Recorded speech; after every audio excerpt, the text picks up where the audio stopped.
नमस्कार, मैं सिमरन पांडे और आप देख रहे हैं श्री न्यूज। आए देखते हैं लखनऊ से श्री साथी विजय गुप्ता की रिपोर्ट। लखनऊ में वकीलों पर हुए लाठीचार्ज और चैम्बर तोड़े जाने की घटना को लेकर अधिवक्ता अंबुज पटेल ने कड़ी प्रतिक्रिया दी है। उन्होंने इस कार्रवाई को लोकतंत्र और न्याय व्यवस्था पर हमला बताया। अंबुज पटेल ने आरोप लगाया कि शांतिपूर्ण प्रदर्शन कर रहे अधिवक्ताओं पर लाठीचार्ज किया गया, जिसमें कई वकील घायल हुए। उन्होंने कहा कि वकीलों के चैम्बर न्यायिक प्रक्रिया का अहम हिस्सा है और उन्हें तोड़ना बेहद दुर्भाग्यपूर्ण है। उन्होंने पूरे मामले की निष्पक्ष जांच और दोषी अधिकारियों के खिलाफ सख्त कार्रवाई की मांग करते हुए कहा कि अधिवक्ता समाज लोकतांत्रिक तरीके से अपना संघर्ष जारी रखेगा। मैं अंबुज पटेल एडवोकेट यहीं सिविल कोर्ट में प्रैक्टिस करता हूं। संडे को 17 तारीख को हाईकोर्ट के एक आदेश की आड़ में पुलिस प्रशासन के द्वारा अधिवक्ताओं के ऊपर बर्बर लाठीचार्ज किया गया, जबकि हाईकोर्ट के आदेश में कहीं ऐसा नहीं था कि आप बर्बरता करेंगे, लाठीचार्ज करेंगे।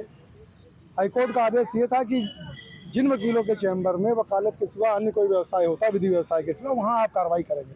लेकिन उस आदेश की आड़ में उन्होंने बर्बरतापूर्वक लाठीचार्ज किया, सारे चैम्बर ध्वस्त कर दिए गए। तो अधिवक्ता संगठनों ने आके, हमारे सेंट्रल बार एसोसिएशन ने आके, हम लोगों ने आके जब विरोध किया तो बर्बरतापूर्वक लाठीचार्ज किया गया, जिसमें कई अधिवक्ता साथी हमारे घायल हुए हैं। हेमूगिरी नाम के हमारे साथी का अस्पताल में इलाज चल रहा है। हमारी कई बहनें घायल हुई। कोई महिला पुलिस नहीं थी, महिला अधिवक्ता पर लाठीचार्ज हुआ है। हम लोगों ने तय किया, अधिवक्ता समाज ने तय किया है, सेंट्रल बार एसोसिएशन ने तय किया है कि जब तक जिन पुलिस वालों ने लाठीचार्ज किया है उनका सस्पेंशन नहीं होगा, तब तक हम हड़ताल पे रहेंगे। जब तक हमारी मांगे मांगी नहीं जाएंगी तब तक हम हड़ताल पे रहेंगे। जब तक ये कार्रवाई नहीं रोकी जाती, जब तक पूर्ण रूप से इस पर विराम नहीं लग जाता, तब तक हम लोग हड़ताल पे रहेंगे और पुलिस की एक एक लाठी का हम लोग हिसाब लेंगे। किसी भी तरीके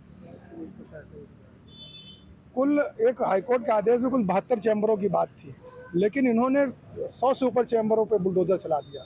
अगर 72 चैम्बर की बात थी तो आप सारे चैम्बरों को कैसे आप गिरा सकते हैं? और किसी को नोटिस भी नहीं दिया। कोई एक लाल रंग का निशान उन्होंने लगा दिया था पेंट से, उसके आधार पर वो कार्रवाई कर रहे थे। किसी अधिवक्ता को कोई नोटिस रिसीव नहीं हुआ।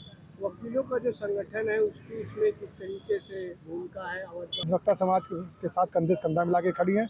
सेंट्रल बार एसोसिएशन ने उस दिन आगे आके इस कार्रवाई को रोकने का काम किया। हम लोग उनके आभार व्यक्त करते हैं सेंट्रल बार एसोसिएशन का। और उस लाठी चार्ज में हमारे महामंत्री जी ने भी लाठी खाने का काम किया, उसके बाद ये कार्रवाई रुकी। इसके लिए हम लोग सेंट्रल बार एसोसिएशन को बहुत बहुत धन्यवाद देते हैं। और सभी सारे अधिवक्ता संगठन, आज हमारे पास बनारस का, देवरिया का अधिवक्ता संगठन हम लोग के साथ है, बार एसोसिएशन हम लोग के साथ है, बरेली, रायबरेली, पश्चिम उत्तर प्रदेश के 22 जिलों की समस्त बार एसोसिएशन हम लोग के साथ इस आंदोलन में कंधे से कंधा मिला के खड़ी हैं। सभी जगह हड़ताल हो गई है। अगर ये कार्रवाई नहीं रुकी तो पूरे उत्तर प्रदेश में एक प्रदेश व्यापी हड़ताल होगी और आंदोलन होगा। हम इस बुलडोजर नीति के खिलाफ हैं। यदि कहीं किसी ने कोई अपराध किया तो उसकी सजा न्यायालय के माध्यम से संविधान में उल्लेख किया गया है। न्यायालय तय करेगा उसको क्या सजा मिलती है। बुलडोजर के एकदम कतई हम लोग खिलाफ है, 100% खिलाफ है।